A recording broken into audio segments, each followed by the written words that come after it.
ગુજરાતમાં આપનું સ્વાગત છે। ધોરાજીના સહકારિતા સંમેલન યોજાયું। ધોરાજી ઉપલેટામાં તાલુકા પંચાયતની જિલ્લા પંચાયતની બેઠક કબજે કરવા કવાયત। તાલુકા અને જિલ્લા પંચાયતના ભાજપના ઉમેદવારને જીતાડવા માટે ભાજપે લગાવ્યો માસ્ટર સ્ટ્રોક। મહેન્દ્ર પાટલિયાથી કથિત નારાજ ખેડૂતો અને સહકારી આગેવાનોને ચૂંટણીમાં સક્રિય કરવા કવાયત। ભાજપે જામકંડોળાના ધારાસભ્ય અને સહકારી આગેવાન જયેશ રાદડિયાને ધોરાજી ઉપલેટામાં કર્યા સક્રિય।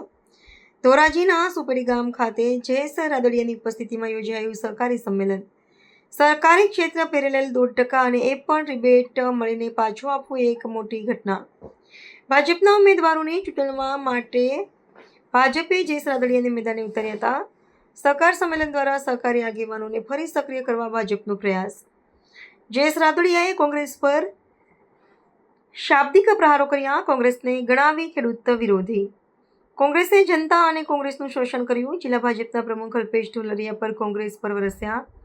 કોંગ્રેસે જાતિ આધારિત રાજનીતિ કરે છે। કોંગ્રેસને તાલુકા પંચાયત અને જિલ્લા પંચાયતની ચૂંટણીમાં મતદારો જાકારો આપશે। રાજકોટ જિલ્લા પંચાયત અને તમામ તાલુકા પંચાયતોમાં ભાજપના ભગવો લહેરાશે। અલ્પેશ ઢોલરિયા। આગામી સ્થાનિક સ્વરાજ્યની જિલ્લા પંચાયત અને તાલુકા પંચાયતની ચૂંટણી માટે આજે ધોરાજી ઉપલેટા બંને તાલુકાના સહકારી આગેવાનો સહકારી પરિવાર સાથે બેઠકનું આયોજન હતું। કારણ કે એક બેંકના ચેરમેન તરીકે રાજકોટ જિલ્લાની અંદર ગામડાની અંદર ચાલતી સહકારી મંડળીઓ અને દૂધ મંડળીઓ એક સહકારી માળખું અમારું મજબૂત છે। એક ગામડાની અંદર ખેડૂતો સુધી લાભ અપાવવાના સહકારી ક્ષેત્રમાં પ્રયાસો થયા છે।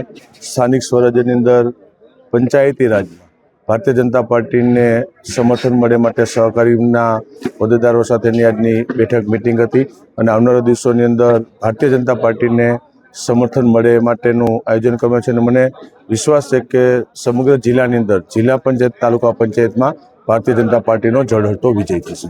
આજે ધોરાજી ઉપલેટા અમારી વિધાનસભાનું ભારતીય જનતા પાર્ટી દ્વારા સહકારી સંમેલન કરવામાં આવ્યું હતું અને દિગ્ગજ સહકારી નેતા જેને કહી શકાય એવા જયેશભાઈ રાદડિયા સાહેબ હાજર હતા।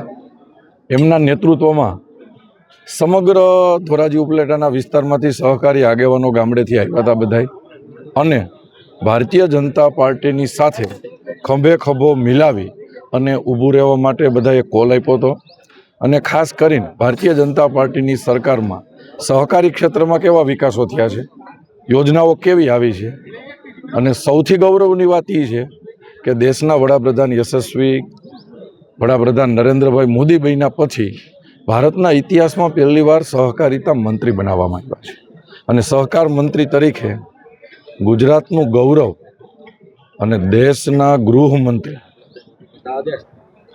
અમિતભાઈ શાહ દ્વારા અમિતભાઈ એમના મંત્રી છે અને અનેકવિધ યોજનાઓ ખેડૂતો માટે મૂકવામાં આવી છે। એના માટે બધી અહીંયા ચર્ચાઓ થઈ અને સમગ્ર સહકારી આગેવાનોએ કોલ આપ્યો છે આગામી ચૂંટણીમાં ભારતીય જનતા પાર્ટીને સમર્થન આપશે। અલ્પેશભાઈ, કોંગ્રેસના જે અમુક નેતાઓ છે એવું નિવેદન કરે છે કે ભાજપ છે એ ચૂંટણીમાં હાર પાડી ગઈ છે અને અસામાજિક તત્વોને મેદાને ઉતાર્યા છે ચૂંટણીમાં જીતવા માટે અને પોલીસ તંત્રનો દુરુપયોગ કરી રહી છે। આમ તો આપણી એક કહેવત છે ને કે ડૂબતો માણસ તણખું પકડે, એમ કોંગ્રેસીયાઓ અત્યારે સત્તાની લાલચમાં ઘણો સમય થયા સત્તા વિહોણા છે ગુજરાતમાં, એને હિસાબે એ હવાતિયા મારે છે।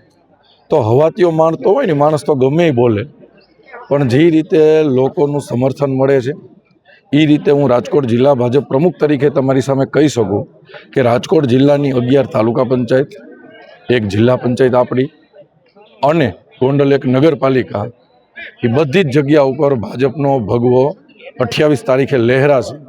એની પાછળનું કારણ એ છે કે લોકોના ભરપૂર આશીર્વાદ મળે છે, એ જોતા અમને એવું દેખાય છે। જે કોંગ્રેસના આક્ષેપો છે એ કઈ હદ સુધી પાયા વિહોણા કે શું છે?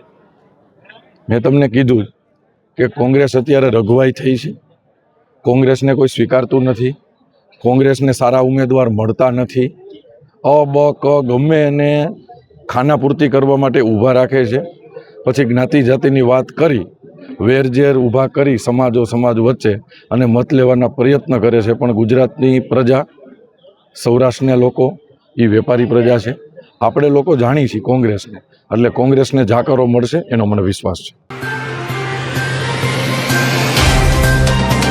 તો व्हाट्सएप, ट्विटर, फेसबुक, इंस्टा जहाँ भी आपका अकाउंट है, इसे शेयर बटन के द्वारा वहाँ पर शेयर करें।